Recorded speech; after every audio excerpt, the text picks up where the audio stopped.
All right. Hey, John Rollison here. I checked my audio and everything, and it all appears to be working good. So welcome to this, whatever this is. Some of you, many of you, most of you probably know that Journey of Life, the church I pastored, had its closing service on May 20th, but I still feel called to sort of teachy preachy stuff. So I'm trying to figure out where that goes from here. So I'm trying a Facebook Live, and I will also be shooting this over to YouTube and an audio podcast. So I'm not going to be doing too much visual stuff because I want to keep this available and accessible for people who are only listening via the podcast. So welcome to my experiment on what does John do now.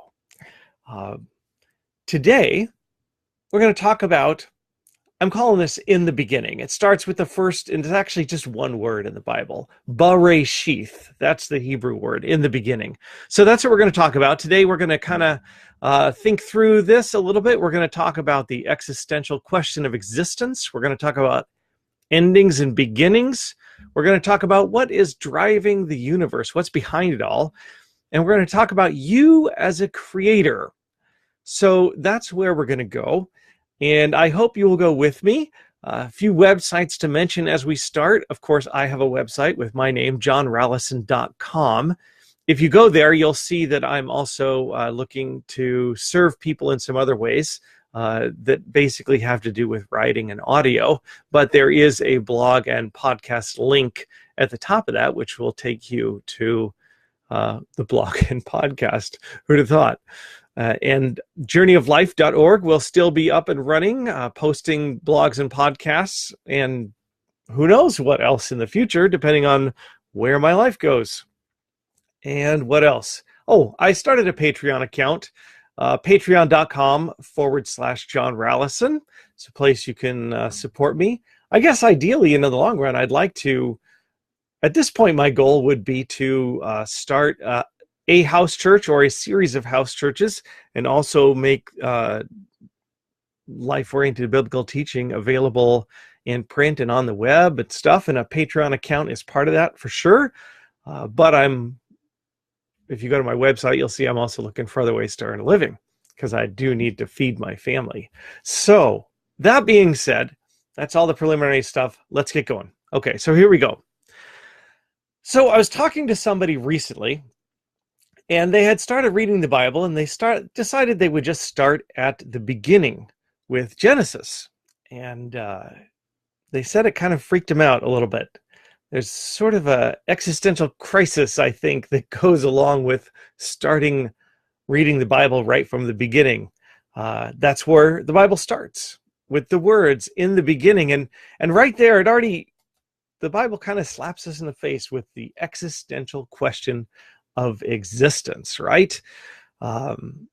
If there was a beginning, like the Bible says, what was before the beginning? Either way, we're stuck.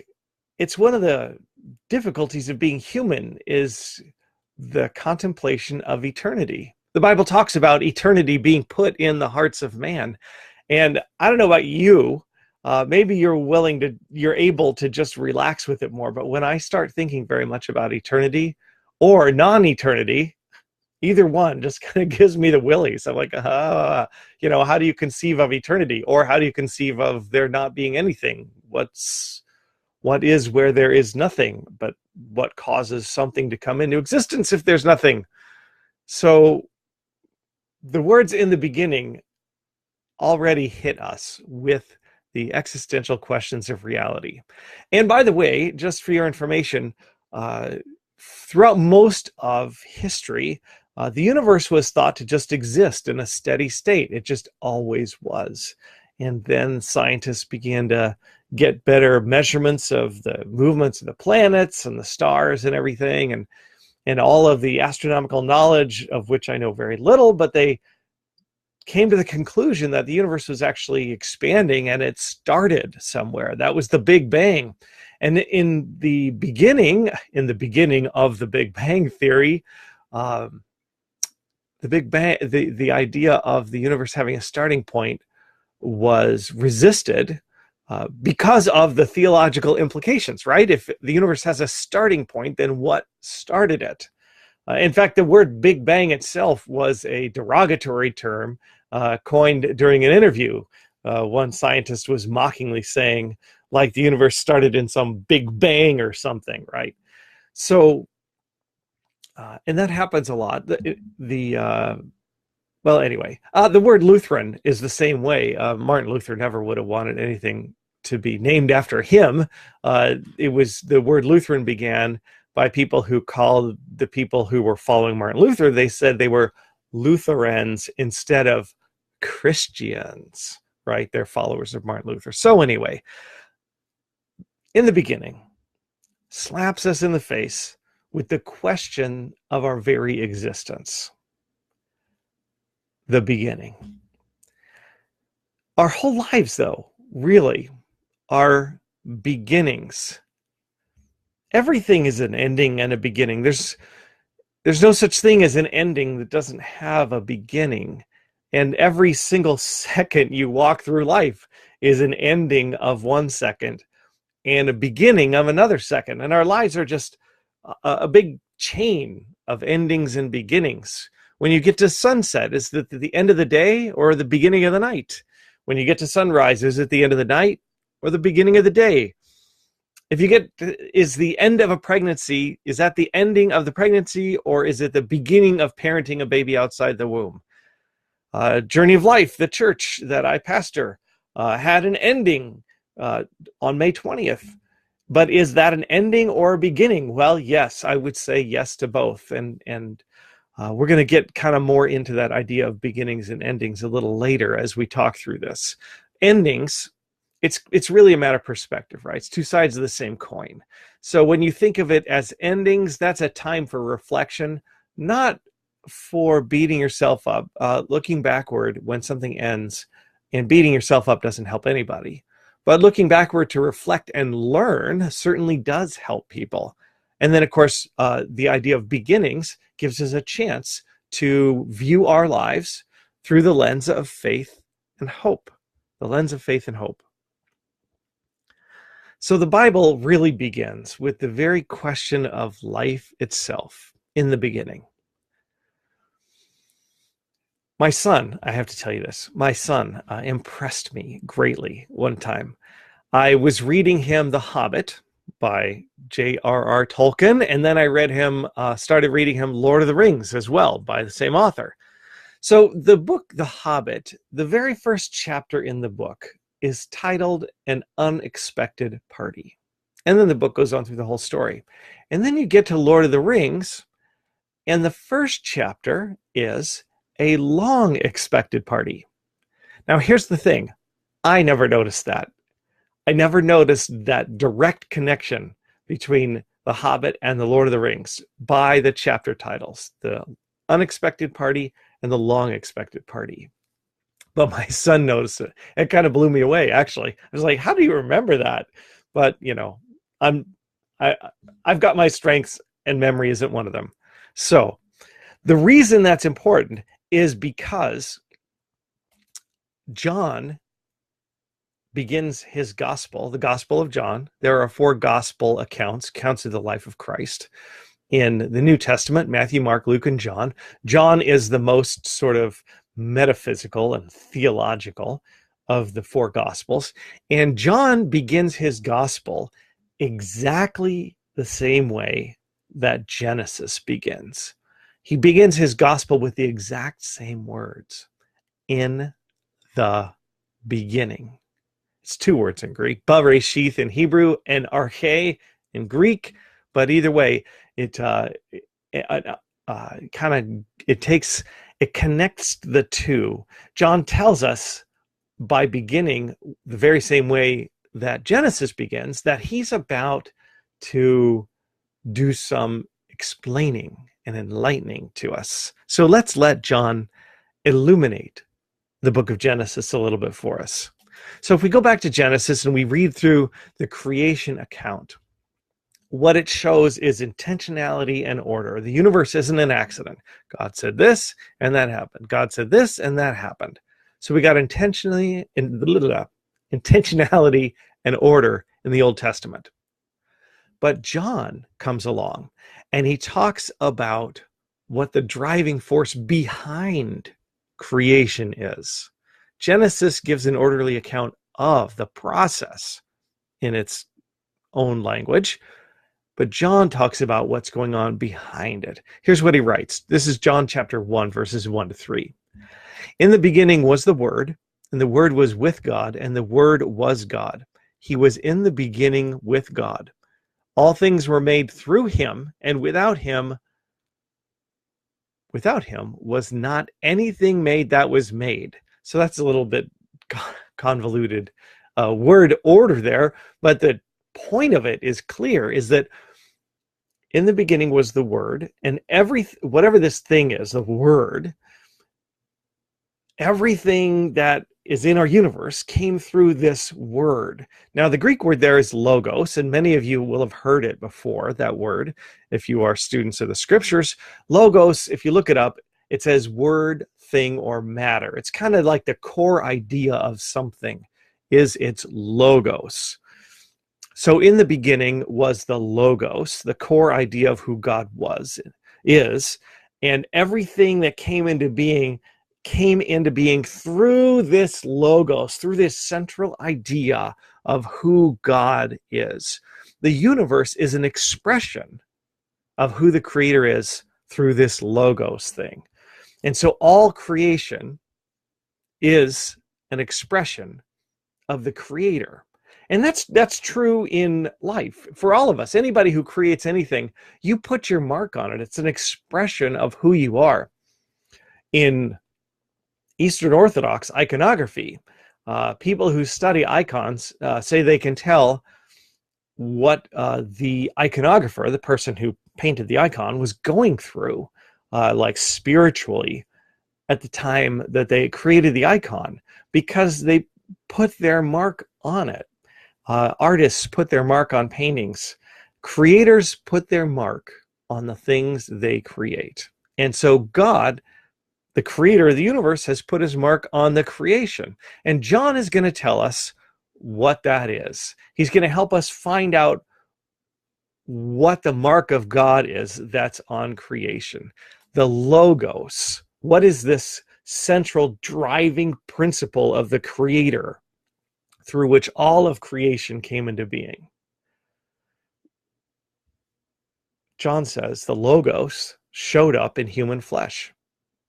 John 1 verse 14 says this: "The Word became flesh and dwelt among us, and we have seen his glory, glory as of the only Son from the Father, full of grace and truth." The Logos became in flesh as a human, full of what? Grace and truth. So now we know what's behind the universe, right?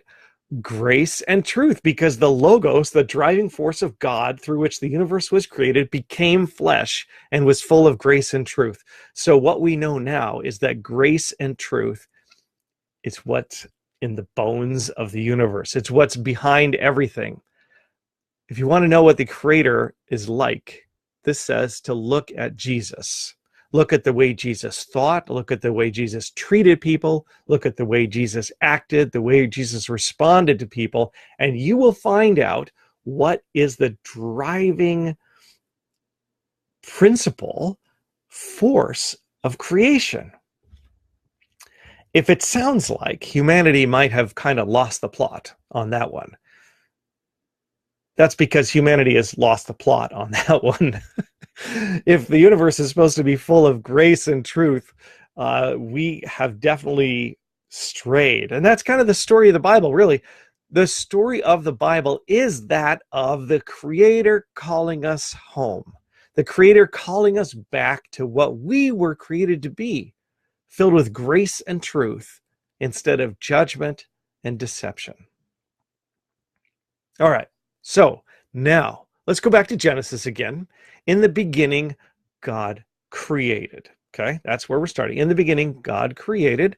Now we're going to fast forward a few verses to one of these things he created. Very important, very personally important to me and to you. Genesis 1 verse 27 says God created man in his own image. That's mankind, by the way, not men as opposed to women. It's mankind. God created mankind in his own image. In the image of God, he created mankind. Male and female, he created them. Genesis 2 verse 7 gets a little clearer, adds a little detail to this. The Lord formed the man from the dust of the ground and breathed into his nostrils the breath of life, and man became a living being. And then a little bit later it says, God created man in his own image. That's what we already read, right? God created man in his own image. Male and female, he created mankind. So God created man to be like himself, not himself, but an image of himself. God created mankind to be creators. If we are in the image of God, if God blew his spirit of life force of the universe into us, then we are creators. Certainly not on the level of the universe, creating the universe, but you do a great deal to create your own life. If you didn't, why would you practice for a job interview? If you don't think you create your own life, try going to your spouse or your friend and saying something different and see if you have created a change in that relationship. How are you going to choose to spend your time today? You are creating your life. You don't have control over all the external circumstances of your life, of course, but you have control over how you face them.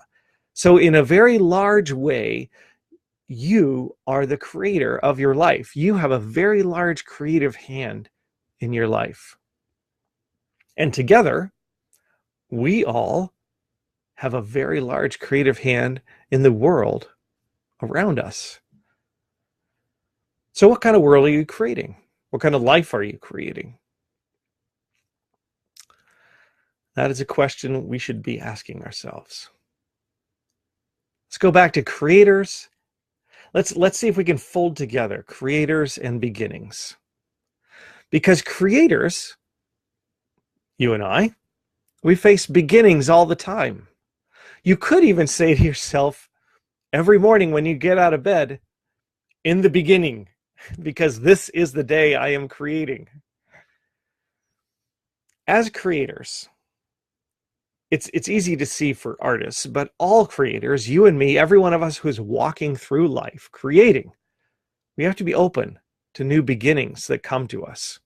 Let's take you back to the Old Testament and think of some of these figures in the Old Testament. Abraham had a beginning when God told him to leave the land of Haran, where he was, and go to the land that God would show him. He had to be open to a new beginning. Joseph had a new beginning that seemed a little bit not so great when his brothers sold him into slavery. That was a new beginning, and he had to choose how to face it. That's a whole nother message, and it's a great one. Moses had a new beginning when God spoke to him out of the burning bush. He had beginning after beginning after beginning. Joshua had a new beginning when he took over for Moses. There was a shepherd boy named David who had a new beginning when a prophet came and anointed him and said, one day you will be king of Israel.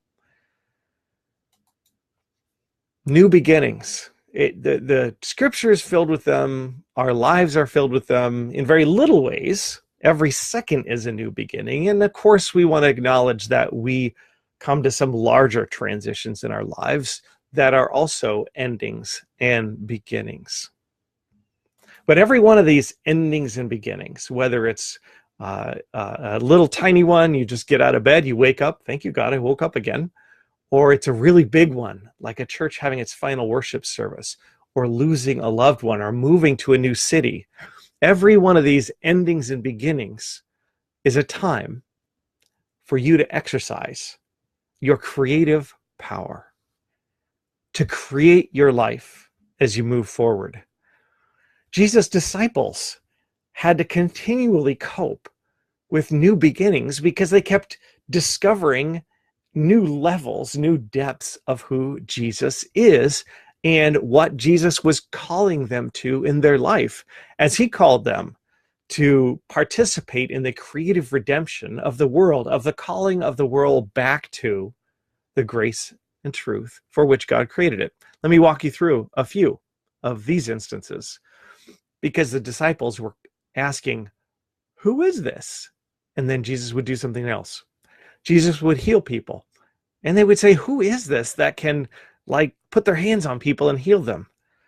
And then Jesus would command demons to come out of people, and they would, and the disciples would have to have a new beginning of understanding. Who is this that gets to command demons? And then one time Jesus stood up and told the weather to be quiet. And it did. And the disciples asked each other again, who is this? Their thinking, their processing, their idea of who Jesus was had to continually be reassessed. The smaller idea ended and the bigger idea of Jesus began. Happened over and over. And it didn't actually stop when Jesus ascended into heaven. Even after the resurrection of Christ, and he appeared to people for 40 days, and then he ascended into heaven, even after that, the disciples still had to have their smaller view of Christ's work end and a larger view of Christ's work begin.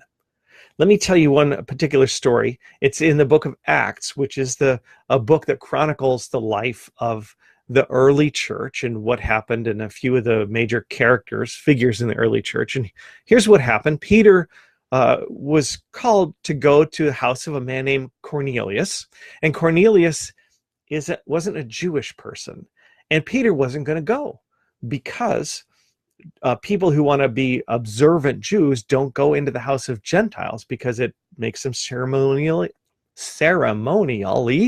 unclean. God gave Peter an ending of that small idea and a new beginning of a bigger idea. And this time it happened in the form of a vision. Peter was given a vision of a sheet that was coming down from heaven with all kinds of animals, both the kinds that Jewish people normally eat and the kinds of animals that Jewish people would never eat. They were all on this sheet, and a voice came from heaven that said, kill and eat. And Peter responded, I will not, because I don't eat unclean things. And the voice said, do not call unclean what I have called clean. And it happened 3 times. And then the next day, Peter went to the house of Cornelius and said to him, I'm a Jew, and normally I don't enter the house of a Gentile, but God has showed me that all people are his, that there is no division of clean and unclean people, that his love extends over all people. So even after the death and resurrection and ascension of Christ, the disciples needed again to have an ending of a smaller idea and a beginning of a bigger idea of God's love, of where the grace and truth of God extends, which John says is through the whole universe. So, if you're going to live as a creator and a follower of Christ, you have to be open to new beginnings. New beginnings require that we are open to new possibilities, new ideas, new ways of looking at things. And this can be uncomfortable, but it is vital for the life of someone who wants to live as God intended them, as God created them, as a creative being, bringing grace and truth into the world. If you're in the image of God, you are a creator, and every moment of your life is a new beginning. And because we know the universe is infused with, it's made with, every bit of creation was run through grace and truth, we know that even though the world has lost the plot, even though the world operates more in revenge and deception, judgment and deception anyways, Not everybody's vengeful. But most of us have a little bit of that inside of us. But anyway, that also is a whole nother message. See, I told you I'm going to have to be working out what this new thing is that I'm doing. But here's the thing. We know the entire universe is made of grace and truth. And so we know that when we want to follow God, when we want to be not part of the world that has lost the plot and moved toward judgment and deception, that is following Christ. And as we do that and live as creators, we are going to move into our creative life with grace and truth in all circumstances. And even the writers of the Old Testament wrote about this always being what God is really about. There's a book called Lamentations, which of course comes from the word lament, which is a book of sadness. And even in this book, it says this. This is Lamentations chapter 3, 22 to 23. The steadfast love of the Lord never ceases. His mercies never come to an end. They are new every morning. New every morning. There's that beginning. Every moment is a beginning of the mercy of God, and it's a beginning for you to point yourself forward in grace and truth. Each moment is a beginning, and really that's all you've got. So the question is, what are you going to do with this beginning right now, as you are a creator moving through a creation? A lot of life's questions are going to remain unanswerable, and if you're the kind of person who's bothered by that, believe me, I understand. Because like I said in the beginning of this message, the whole idea, I don't know how anybody can use the infinity symbol in math or think about eternity without getting the willies. Sometimes I as I'm walking along, I sort of can, I know I can't actually feel, but in my mind, I feel like I'm walking along a ball of dirt, hurtling through the vast emptiness of space. And I'm like, whoa. But those kind of things are always going to be there. And there's nothing we can do to resolve them. But what you do have is the decision about what you're going to do this month, this week, this day, this moment. So here's what I think. I think the universe is created in grace and truth. And I think the world has lost the plot. And I think Jesus is the embodiment of what God really created the world and humanity to be, filled with grace and truth. And I want to live as a creator, contributing my little bits of grace and truth wherever I can, participating in that homeward call of Christ to grow in faith, in joy and love, grace and truth, which I think is the center of creation and what we're really made for. So you can spend some of your time, I guess, I do, pondering life's big unanswerable questions, but I don't think it's worth spending too long. And the reason is that your day's going to end today anyways. The sun's going to set whether or not you ever get an answer. So you can be bowled over by eternity, or you can let your thinking about in the beginning push you into the present. Because you do have this day, regardless of what the answer to all these big questions are.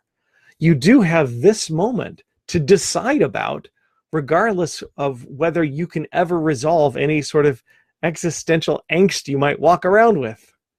You will exert your creative force on the universe this day. The question is, what are you going to do with the creative force that you exert on the universe?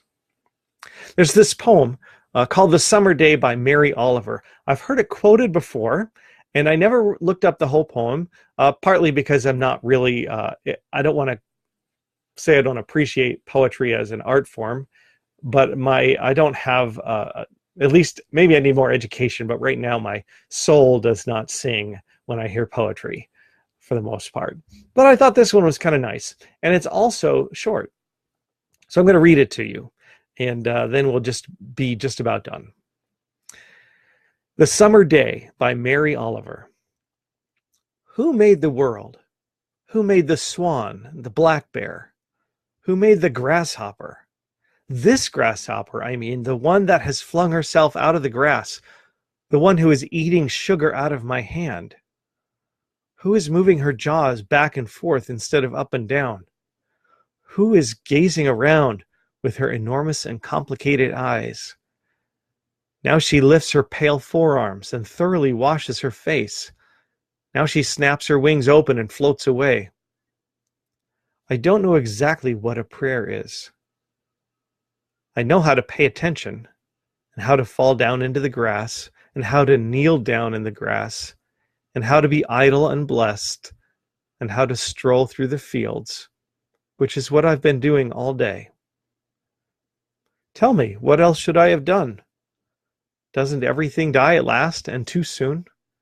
Tell me, what is it you plan to do with your one wild and precious life? That's the quote I've heard before. What is it you plan to do with your one wild and precious life? I think that's a good question. It's a big question. Maybe it's too big. It's kind of too big for me. I can't handle that question because I don't know what my life brings. When I focus that question down, it becomes more manageable for me.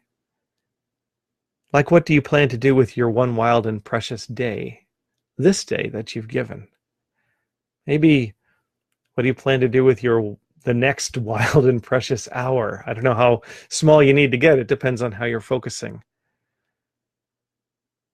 But today, or the next hour, or even the next couple of minutes, the next conversation, what creative force that you bring to the universe, because you are in the image of God, what creative force are you planning to exert on the universe?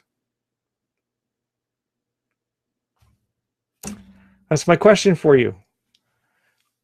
What creative force do you plan on exerting on the universe today? If you want to be in line with what the universe was really created for, if you want to hear the homeward call of Christ, look forward into the next minute, hour, day, week, and exert the forces of grace and truth.